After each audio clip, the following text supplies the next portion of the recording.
দেশের মধ্যে কারেন্টের থাম্বা আছে অনেকগুলাই, কিন্তু দেশের মধ্যে কারেন্টই থাকে না। থাম্বা দিয়া কি হইব? ঘরের মধ্যে ফ্যান আছে ঠিকই, থাইকা কি হইব? কারেন্টই তো নাই, ফ্যান ঘুরবো কেমনে? যাই হোক, একটা সুখের ঘুম ঘুমাইছিলাম, বাট কারেন্টে একদম ঘুমটা নষ্ট কইরা দিল ভাই।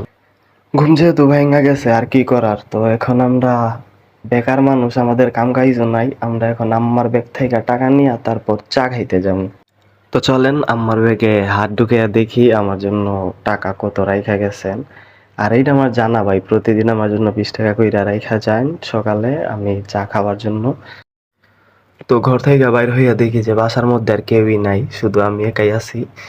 তো আমার দরজাটা লাগাই আমিও চইলা যাইতেছি বাজারের উদ্দেশ্যে।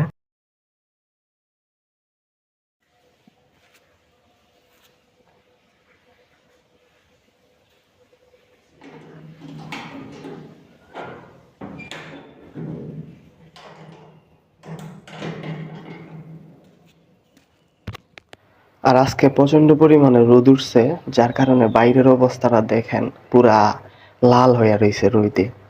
আর অনেক গরমও লাগতেছে ভাই, বলার বাইরে। রোদটা অনেক বেশি দিছে আজকে। বলতে বলতে বাজারে চলে আসছি, আর বাজারে আসার পর দেখি জাহেরও আসছে বাজারে। আর বাজারের অবস্থাটা একটু দেখেন।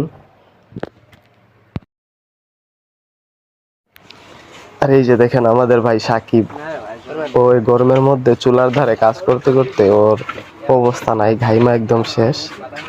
আর এইদিকে দেখেন সিঙ্গারা বানানো। তো আমার আর কি করার, আমার বউও নাই, আমার কামও নাই, আমি বইসা বইসা মাথা হাতাই। मतलब वो अलग ही लेवल का